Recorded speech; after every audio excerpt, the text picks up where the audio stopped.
जून महीने का पहला सप्ताह 1 जून से 7 जून ये कन्या राशि के लोगों के लिए कैसा होने वाला है। देखिए, इस सप्ताह की अगर हम बात करें तो इस सप्ताह में गुरु बृहस्पति का राशि परिवर्तन है जो बहुत महत्वपूर्ण है, क्योंकि गुरु पिछले 1 साल से मिथुन राशि में विराजमान थे और अब सप्ताह की शुरुआत में ही 2 जून के दिन ये अपनी उच्च की राशि कर्क राशि में प्रवेश कर जाएंगे। इससे गुरु हंस राजयोग का निर्माण होगा। वहीं आपकी राशि के स्वामी बुध देव अपनी दूसरी राशि मिथुन राशि में बैठे हैं, जिससे यहां भद्र राजयोग का निर्माण हो रहा है। इसके अलावा मेष राशि में मंगल भी अपनी राशि में रोचक राजयोग बना रहे हैं। शुक्र और बुध जब एक साथ होते हैं तो लक्ष्मी नारायण योग का निर्माण करते हैं, जो कि मिथुन राशि में दोनों एक साथ मौजूद हैं। तो ये तो इतने सारे जो राजयोग बने हैं ना, इन राजयोग का प्रभाव कहीं ना कहीं आपको देखने को मिलेगा। और चंद्रमा का गोचर है वो भी 2.5 दिन में हो जाता है, और चंद्रमा का गोचर बहुत अधिक प्रभावशाली भी है साप्ताहिक राशिफल में। तो चंद्रमा धनु राशि से गोचर करेंगे, उसके बाद मध्य सप्ताह में मकर राशि में और बाद में कुंभ राशि में इनका संचरण होगा, जिसका प्रभाव आपको देखने को मिलेगा। अब प्रभाव कैसा देखने को मिलेगा, क्या चीजें अच्छी रहेंगी, किन चीजों में सावधानी रखनी है, चलिए इसके बारे में हम जान लेते हैं। तो एक तो ये राशिफल चंद्र राशि पर आधारित है, और चैनल पर पहली बार आए हैं तो सब्सक्राइब कर लें। तो कन्या राशि की मैं बात कर रही हूँ। अब यहाँ देखें तो गुरु बृहस्पति को स्थिति को अगर आप देखें तो ये आपके 11वें घर में प्रवेश करने वाले हैं, लाभ भाव में।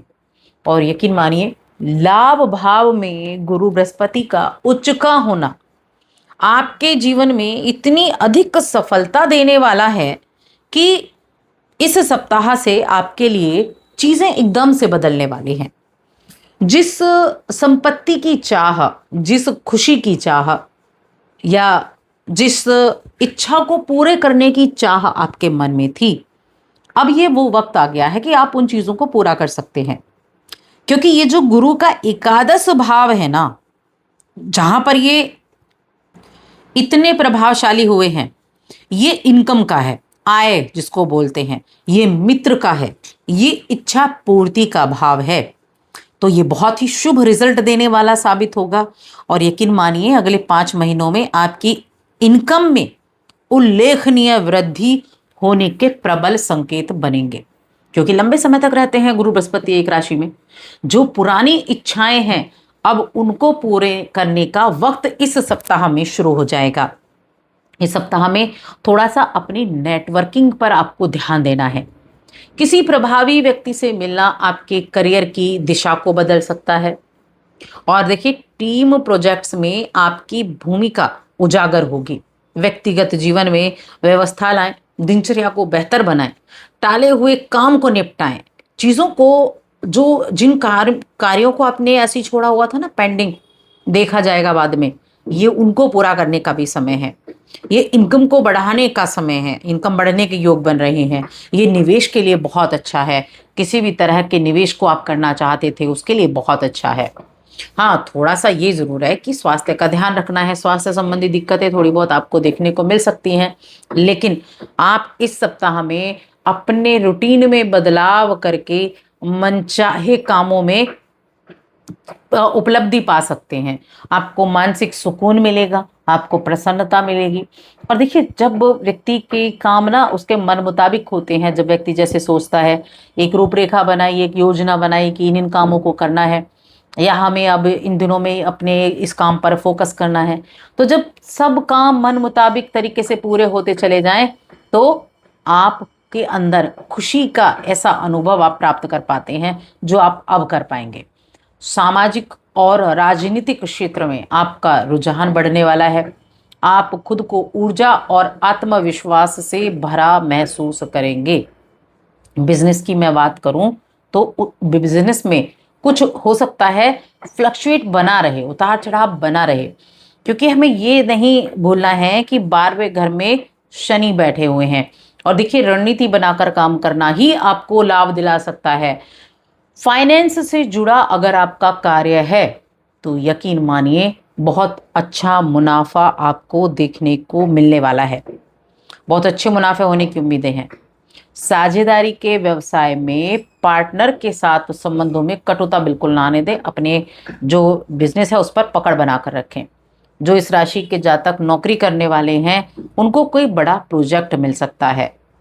बस आपको अपने काम में स्पष्टता बनाकर रखनी है। अब कुछ देखिए बहुत अच्छी चीजें होती हैं, कुछ सावधानी वाली भी चीजें होती हैं। एक तो ध्यान रखना है कि किसी भी विपरीत परिस्थिति में अपने मनोबल को नहीं खोने देना है। किसी अनजान व्यक्ति पर बहुत ज्यादा विश्वास नहीं करना है और उनकी बातों में नहीं आना है।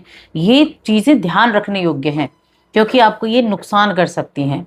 कोई भी खरीदारी आप करते हैं तो उस खरीदारी करते समय आपको ध्यान रखना है कि कोई आपको ठग ना ले, कोई आपके पैसों का गलत फायदा ना उठा ले, आपका गलत फायदा ना उठा ले। तो उन चीज़ों का ध्यान रखना है। बाकी ये समय परिवार वालों के साथ बहुत अच्छे तालमेल बनाने के लिए अच्छा है कि अपने घर परिवार के बीच में सुख शांति का माहौल बना पाएंगे। और जब कभी ऐसा लगेगा मन विचलित है, मानसिक स्थिति अच्छी नहीं है, तो आप अपनी उस स्थिति को भी ठीक कर सकते हैं। उसके लिए अच्छा है। इसके अलावा देखिए जॉब में ना बदलाव होते हुए भी दिख रहे हैं कि नौकरी में बदलाव होंगे। और किसी भी तरह के जो इस राशि के जातक विवाह के योग्य हैं तो वहाँ विवाह के इच्छुक लोगों के लिए विवाह के योग भी बनते दिखाई दे रहे हैं। तो ये बहुत ही अच्छी चीज है। देखिए ये जो योग बने ना कि विवाह के भी योग बन रहे हैं, क्योंकि सातवें घर का स्वामी गुरु बृहस्पति है और पंचम पर गुरु की दृष्टि है और 11वें में वो बैठा हुआ है। तो क्या करेगा, तो यहां से स्थिति ऐसे बनेगी कि परिवार वालों की हाँ होने के प्रेम जीवन में सबसे ज्यादा उम्मीदें अब रहेंगी 2 तारीख से, क्योंकि यहाँ गुरु जो है ना उन सभी चीजों पर को संभाल रहे हैं जो एक प्रेम विवाह के लिए चाहिए। 11th हाउस इच्छा पूर्ति, दूसरा भाव कुटुंब का है जहां गुरु की दृष्टि, पंचम भाव जहां गुरु की दृष्टि वो प्रेम जीवन का है और सप्तम के वो खुद स्वामी है। बहुत अच्छे चांस यहां आपके जीवन में बन रहे हैं प्रेम संबंधों को विवाह का रूप देने के लिए। तो ये मान लीजिए ये आपके लिए क्वालिटी ऑफ टाइम आया है, निवेश करने के बहुत अच्छे समय हैं। इसके अलावा और गुरु क्या दे सकते हैं आपको, घर, वाहन, और आप किसी संपत्ति को किसी प्रॉपर्टी को खरीदना चाहते थे तो उसका भी सपना आपका पूरा हो सकता है। उसके लिए भी काफ़ी अच्छे योग बने हुए हैं। तो इसके लिए भी यहाँ बहुत ही ज़्यादा उत्तम समय रहने वाला है। जब हम चंद्रमा की बात करते हैं तो देखिए चंद्रमा जो है ना पूरे सप्ताह में आपको शुरुआत में आपको अपने काम के मामले में प्रोडक्टिव रखेंगे। आप अपने बुध देव आपकी कम्युनिकेशन स्किल्स को बढ़ाएंगे, प्लानिंग को मजबूत करेंगे। 4 तारीख से चंद्रमा जब मकर में जाएंगे तो कार्यक्षमता बढ़ेगी, कॉन्फिडेंस को बूस्ट करेंगे।